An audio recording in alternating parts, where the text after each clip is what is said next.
आज का जो सेशन है वो बेसिकली इंतहाई इम्पोर्टेंट भी है और प्रैक्टिकल भी है। इम्पोर्टेंट प्रैक्टिकल इसलिए कि जो आज जो टेक्निक या जो अप्रोच हम सीखने जा रहे हैं वो it's all about the problem solving approach. दुनिया भर में प्रॉब्लम सॉल्विंग के लिए बहुत सारे मेथड, मॉडल्स, प्रोसेसेस जो है वो डिफाइन किए गए हैं और एक्सप्लेन किए गए हैं। उसके ऊपर बड़ी रिसर्च भी हुई है।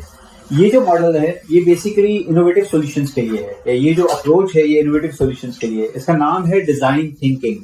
डिजाइन थिंकिंग की शुरुआत वैसे तो कई सदियों मतलब कई दिहाइयों पहले हो चुकी थी, कई डेकेड्स पहले हो चुकी थी, लेकिन इसने जो जोर पकड़ा है वो 21st सेंचुरी में पकड़ा है। 21st सेंचुरी में जितनी भी टेक जायंट्स आपको नजर आते हैं उन टेक जायंट्स के अंदर डिजाइन थिंकिंग की इम्प्लीकेशंस या डिजाइन थिंकिंग की इम्प्लीमेंटेशन जो है वो बहुत ज्यादा आप लोगों को नजर आती है।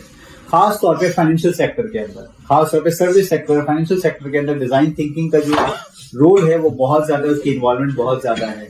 अब क्या डिजाइन थिंकिंग सिर्फ ऑर्गेनाइजेशंस के लिए है या पर्सनल डेवलपमेंट के लिए भी है, ये सवाल बनता है।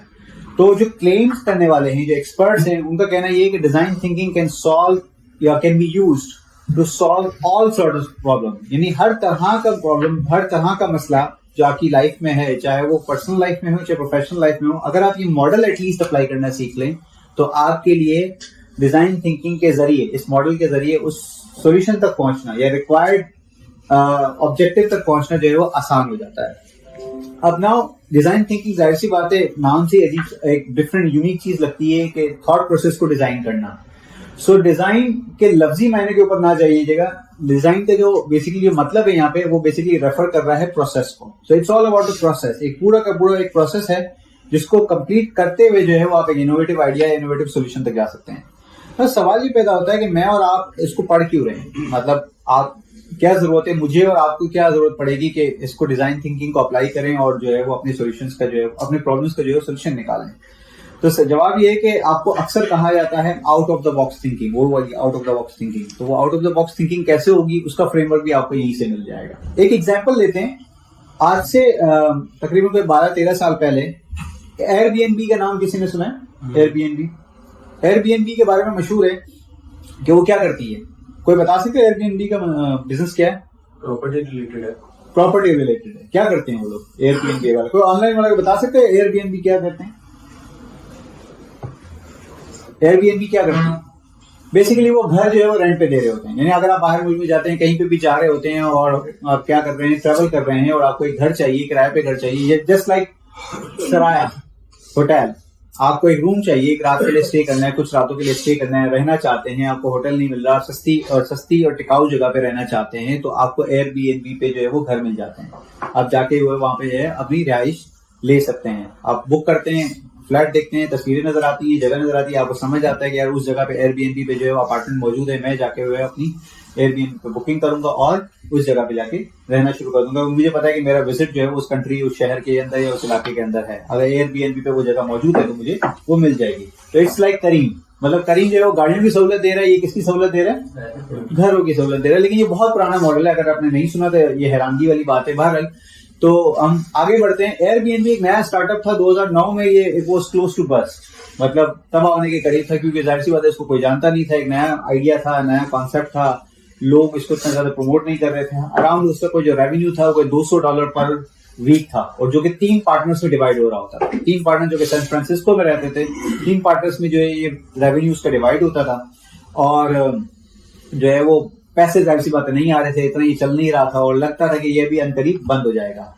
तो बहरहाल वहां पर डिजाइन थिंकिंग उन्होंने कैसे अप्लाई की, वो एक दिन उनके पार्टनर्स बैठ के जो है वो अपनी प्रोडक्ट लिस्टिंग को देख रहे हैं, वेबसाइट पे देख रहे हैं, और वेबसाइट पे प्रोडक्ट लिस्टिंग को देखते हुए जो है वो उनको एक पैटर्न नजर आता है और उनके दिमाग में एक आइडिया क्लिक करता है। और वो आइडिया ये होता है कि यार ये क्यों ये लोग नहीं आ रहे हमारे पास से, क्यों क्लासिफाइड एड्स को फॉलो करते हुए लोग जो है वो घर किराए पे नहीं ले रहे, हमारी जगहों पे आ क्यों नहीं रहे। ये आइडिया तो बड़ा अच्छा है, इकोनॉमिकल है कि लोग आए, लोगों को एक रात के लिए घर चाहिए, जाके स्टे कर लें, कमरा ही तो चाहिए, कमरा चाहिए, बेसिक सहूलियात चाहिए, वो मिल जाएंगी आराम से, बट वो नहीं मिल रही थी।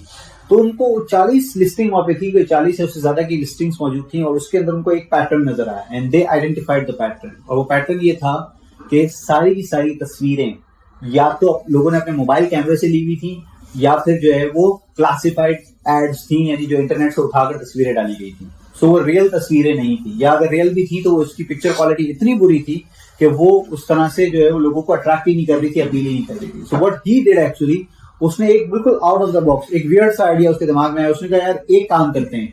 वो गए, उन्होंने फ्लाई किया और मुख्तलिफ जगहों पे जिन जिन के ये एड्स थे, ये जिन्होंने एड्स लगाए थे उनके पास गए, कुछ लोगों के पास गए और कुछ लोगों के पास जाके उनके घरों की अच्छे कैमरे से एक तस्वीर ली। घर क्या कैमरा रेंट पे लिया, पैसे तो उठे नहीं, एक रेंट पे कैमरा उठाया, कैमरा उठा के तस्वीरें ली, तस्वीरें उठा के जो है वो उनकी तस्वीरें जो है वो एड्स पे डालना शुरू कर दी। और जैसे ही वो एड्स पे डालना शुरू कर दी, लोगों को वो अपील करना शुरू कर दी, लोगों को उसमें अट्रैक्शन नजर आई, उसमें कुछ काम कोई कैच नजर आया और लोगों ने जो है वो उसको बाय करना शुरू कर दिया उस चीज को। पहली बार उनको ये बात समझ में आई कि बाज़ औक़ात आपको बड़े काम के लिए, इनोवेटिव सॉल्यूशंस के लिए कुछ ऐसे आइडियाज भी लाने पड़ते हैं कि जिसका इम्पैक्ट बहुत छोटा होता है, अपेरेंटली जिसका इम्पैक्ट छोटा होता है या वो इतना ज्यादा आपको रेवेन्यू नहीं देगा, लेकिन you have to give it a try. So design thinking is all about bringing up the innovative solutions through a standard format, जो कि वो फॉर्मेट आज हम आपके साथ शेयर करने वाले हैं। So now it's all start with 4 questions. 4 questions इसकी शुरुआत होती है जिसको आप लोग भी अप्लाई करेंगे, आप लोग भी नोट करेंगे और यही चारों क्वेश्चंस आप लोग अपने पर्सनल प्रॉब्लम्स यानी प्रोफेशनल एंड पर्सनल प्रॉब्लम्स में भी आप लोग अप्लाई कर रहे हो। So what are those 4 questions? पहला क्वेश्चन है, it all starts with what is. पहला क्वेश्चन है व्हाट इज। व्हाट इज ये बताता है आपको कि आपको अपनी करंट रियलिटी को देखना है। You have to start by looking at your current reality, what your current situation is, what your current issues are. Current reality को देखना है, करंट सिचुएशन को देखना है कि इस वक्त आप जिन मामला में फंसे हुए हैं, जिन इश्यूज में आप फंसे हुए हैं, वो क्या है। एक्चुअली अगर आप व्हाट इज को सही तरह एनालिसिस कर लें तो उसके 2 बड़े फायदे हैं। एक सबसे बड़ा फायदा आपको ये मिलता है कि आपको प्रॉब्लम की सही डेफिनेशन पता चल जाती है कि जिसको आप प्रॉब्लम समझ रहे हैं वो वाकई में प्रॉब्लम है भी या नहीं है। पहले तो ये पता चलता है।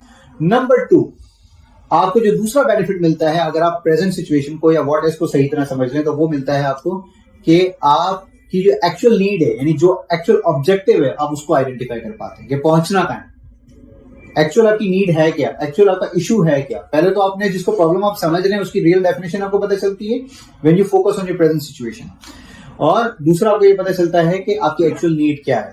But how you going to do it, करोगे कैसे ये काम? तो इसको पूरा करने का बेहतरीन तरीका यह है कि आप you start looking at the data. आप जितना डेटा कलेक्ट कर सकते हैं उतना डेटा कलेक्ट करें अपनी करंट सिचुएशन के लिहाज से। मतलब जो व्हाटएवर द प्रॉब्लम है, जो भी प्रॉब्लम है, मिसाल के तौर पे एक एग्जांपल हम कोट करते हैं, जैसे एयरबीएनबी का था। एयरबीएनबी की एग्जांपल में हमने यही बात समझी ना कि वो उसकी सेल्स नहीं हो रही है, एक नया स्टार्टअप है, आइडिया बहुत अच्छा है, लोगों के लिए इकोनॉमिकल है, सब कुछ है, but somehow they are not able to market it. So they identified the pattern, उनको पैटर्न नजर आया, उन्होंने नंबर्स देखे, 40 लिस्टिंग थी, 40 से ज्यादा की लिस्टिंग थी, नजर आए, नंबर्स नजर आए, उन नंबर्स को आइडेंटिफाई किया, आइडेंटिफाई करने के बाद उसके ऊपर थोड़ा सा एनालिसिस निकाला और सोचा कि शायद ये प्रॉब्लम हो सकती है, एंड देन उन्होंने एक चांस लिया। सो एक ये हो सकता है, तो you have to analyze the current data. जो भी इश्यूज आपके सामने इस वक्त हैं वो कितना डेटा इंटेंसिव अगर उसमें है तो वो डेटा उसका निकालना। नंबर 1, जब आप डेटा निकालते हैं तो तब आप एनालिसिस कर सकते हैं कि मैं इस डेटा से क्या मीनिंगफुल इंफॉर्मेशन निकाल पा रहा हूँ। The second question is what if. What if आपको बेसिकली ये कहता है, इंकरेज करता है कि थोड़ी देर के लिए आप ये भूल जाएं कि आपकी जो है वो करंट लिमिटेशंस क्या हैं, आपकी ऑर्गेनाइजेशन जो है वो क्या चीज अचीव नहीं कर सकती है, या क्या आपके जो है वो फाइनेंशियल या दूसरे कॉन्स्टेंट हैं, उसको थोड़ी देर के लिए आप साइड पे कर दें।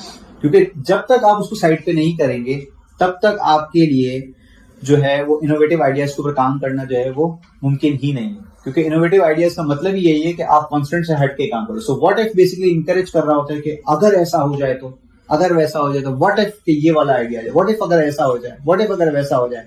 सो वो थोड़ी देर के लिए आपको जो है वो ख्याली दुनिया में लेके जा रहा होता है, और जब आप ख्याली दुनिया में जाते हैं तो जाने के लिए शर्त क्या, आपने अपने कॉन्स्टेंट्स को साइड पे रख दिए, और जब आप ख्याली दुनिया में गए तो आपके लिए जो है वो इनोवेटिव आइडियाज जो है वो फ्लो करना शुरू कर देते हैं। फिर आप you think of as many creative ideas as possible. याद रखिएगा ये जो व्हाट इफ का जो स्टेज है यहीं पे ब्रेनस्टॉर्मिंग भी होती है, और ये वो ब्रेनस्टॉर्मिंग नहीं है कि जो कि आपको कन्वेंशनल टिपिकल मोटिवेशनल सेशंस या पर्सनल डेवलपमेंट के सेशंस में सिखाई जाती है कि एक ट्रेनर आता है, आपको जो है वो पेपर कप्स देता है, और कहता है कि जी पेपर कप से जो है वो इनोवेटिव आइडिया या कोई चीज स्ट्रक्चर बना के दिखा दें, कोई बिल्डिंग बनाकर दिखा दें या कोई टावर बनाकर दिखा दें, और पेपर कप से कुछ ना कुछ एक इनोवेटिव जो है वो स्ट्रक्चर खड़ा करते हैं। नो, ये बेसिकली उससे हट के बात है। तो यहाँ पे जो out of the box thinking की बात होती है, या यहाँ पे जो ब्रेनस्टॉर्मिंग की बात हो रही होती है, वो थोड़ी सी डेटा इंटेंसिव भी है, और डेटा इंटेंसिव के बाद जो है वो व्हाट इफ को प्रमोट भी कर रही होती है। और तीसरा है ऑप्शन ड्रिवन, यानी उसमें से कौन सा ऑप्शन चूज करें आप, यानी व्हाट वाउस। इसमें से क्या यूनिक चीज है, कौन सा जो ऑप्शन है वो हम अप्लाई करें, कौन सा ऑप्शन जो है वो सिलेक्ट करें और जिसके ऊपर जो है वो काम करना शुरू करें। Now this is the testing phase. यहाँ पे आप प्रोटोटाइप बनाते हैं, यहाँ पे एक सैंपल फॉर्मूला बनाते हैं, कोई सैंपल आइडिया लेकर आते हैं, कोई सैंपल मॉडल लेकर आते हैं और उसके ऊपर काम करना शुरू कर रहे होते हैं। पिछले 2 सेशंस एक तरह से एनालिसिस वाले थे और अब वाले जो हैं वो थोड़े से इम्प्लीमेंटेशन वाले, टेस्टिंग फेज आ गया है आपका। सो इस टेस्टिंग फेज के अंदर जो भी आपने आइडिया अपने लिए सोचा है, अपनी पर्सनल डेवलपमेंट के लिए या फिर अपनी प्रोफेशनल डेवलपमेंट के लिए या फिर जो है वो अपनी ऑर्गेनाइजेशन के अंदर कोई इनोवेटिव सॉल्यूशंस लाने के लिए, अब आप उसको टेस्ट करने जा रहे हैं। तो जब आप टेस्ट करने जा रहे होते हैं तो ये प्रोटोटाइप होता है और ये it's a non scalable thing. Non scalable का मतलब ये होता है जरूरी नहीं कि इसको आप जो है बहुत सारे यूजर्स के ऊपर अप्लाई करें। आप लिमिटेड यूजर्स लेते हैं और उसके ऊपर ये प्रोटोटाइप अप्लाई कर रहे होते हैं। Then when you are through this, now you are getting ready for the real life feedback. अब आप जा रहे हैं रियल लाइफ फीडबैक पे। Here comes the 4th stage, चौथा स्टेज आता है। द चौथा स्टेज सेज व्हाट वर्क्स, क्या चीज काम करेगी। Let me give you the examples. आपको पता है गूगल इस वक्त जो है वो दुनिया में एक one of the most expensive या ये कह रहे हैं one of the most highest revenue generating जो है वो ऑर्गेनाइजेशन है। ये बात तो सबको पता है। गूगल हो गई, अमेजोन हो गया या एप्पल हो गया, ये उन ऑर्गेनाइजेशंस के अंदर से हैं कि जो कि सबसे ज्यादा इस वक्त रेवेन्यू जनरेट कर रही है। ये बात तो सबको पता है। लेकिन आपको ये बात पता है कि गूगल जितना इनोवेटिव आज है और जितना इनोवेटिव ये आगे होगा, इसके पीछे एक स्टोरी है। इसके पीछे स्टोरी ये है कि गूगल ने आज तक जितने इनोवेटिव सॉल्यूशंस आप लोगों को दिए हैं उससे कहीं ज्यादा फेल भी हुए। तकरीबन 30 से 32 अंदाजा है या 30 से ज्यादा जो उसके प्रोजेक्ट्स हैं वो आज तक फेल हो चुके हैं, जो कि हमें नजर नहीं आते। बट हमें सामने नजर क्या आ रहे होते हैं? हमें नजर वो प्रोजेक्ट्स नजर आ रहे होते हैं कि जो कि इस वक्त कामयाब है, जो चल रहे हैं, जिनको हम अप्लाई करते हैं, यूज कर रहे होते हैं। बट ऐसे कई प्रोजेक्ट्स हैं जो कि या तो कामयाब बिल्कुल भी नहीं हुए या फिर जो है वो अगर हुए भी हैं तो बहुत ज्यादा स्केलेबल नहीं हुए या बहुत ज्यादा उसको प्रमोट नहीं कर पाए। सो अगेन इनोवेटिव सॉल्यूशंस लाए तो वो कैसे लाए? ये था व्हाट वर्क्स वाला स्टेज, कि जिसके अंदर सबसे पहले उन्होंने व्हाट इज किया, व्हाट इज के बाद एक उन्होंने व्हाट वाव या व्हाट इफ, एक इनोवेटिव सॉल्यूशन लेकर आया कि अगर ऐसा हो जाए, अगर वैसा हो जाए। तो उसमें वो गूगल ग्लास भी लेकर आया था। इफ यू रिमेंबर, एक गूगल ग्लास आया था। गूगल ग्लास में क्या था? एक एआई लगी हुई थी, ऑगमेंटिंग रियलिटी थी, उससे बहुत सारे फंक्शन थे उसके अंदर, लेकिन वो इतना ज्यादा मार्केट नहीं हुआ। $1500 उस जमाने में शायद बिक रहा था, $1500 का ही बिक रहा था, लेकिन बहुत ज्यादा ये मार्केट नहीं हुआ और इसकी लिमिटेड सेल्स रही हैं। अभी भी शायद चल रहा है लेकिन इतनी ज्यादा सेल अच्छी खासी नहीं है। लेकिन अगेन इतना ज्यादा स्केल नहीं हुआ, आपको वो नजर नहीं आता। क्यों नजर नहीं आता? क्योंकि हमने उसके बारे में कभी बात नहीं की है। लेकिन प्रोजेक्ट क्या था? What is, what if and then उसके बाद व्हाट वाव्स, लेकिन आखिर में आया what works.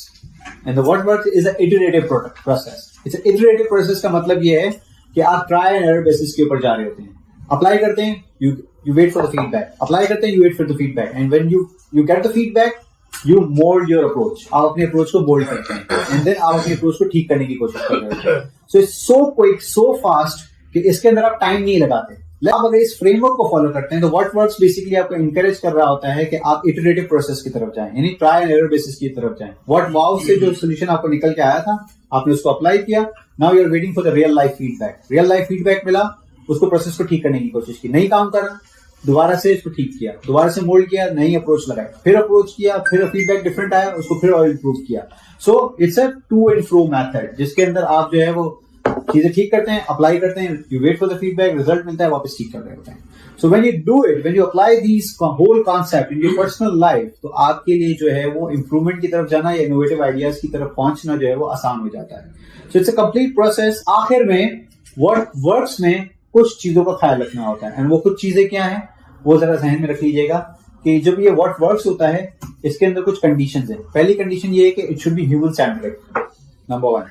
Number 2, feedback cycle बड़ा स्ट्रांग होना चाहिए। नंबर 3, कॉस्ट ऑफ एक्सपेरिमेंटेशन जो है वो बहुत कम होनी चाहिए। ठीक है, तो ये अगर कुछ बातें अगर आपकी हैं तो आपके लिए व्हाट वर्क्स को जो है वो अप्लाई करना आसान हो जाएगा। ऐसा नहीं कि जी आप जो है वो इनोवेटिव सॉल्यूशंस के चक्कर में आप जाएं और अपनी रिसोर्सेज को भूल जाएं, अपनी कैपेबिलिटीज को भूल जाएं। सो आज के इस सेशन में हमने जो कोशिश की है वो इसी तरह से की कि स्ट्रक्चर आपके सामने शेयर किया जाए ताकि आप उसको अप्लाई कर सकें और अप्लाई करके जो है वो उसको अपने मॉडल्स, अपनी इश्यूज पे अप्लाई करें and then try to find out the innovative idea, innovative solutions for the problems that you are facing whether in your personal and professional life. ठीक है जी, चलें जी, थैंक यू।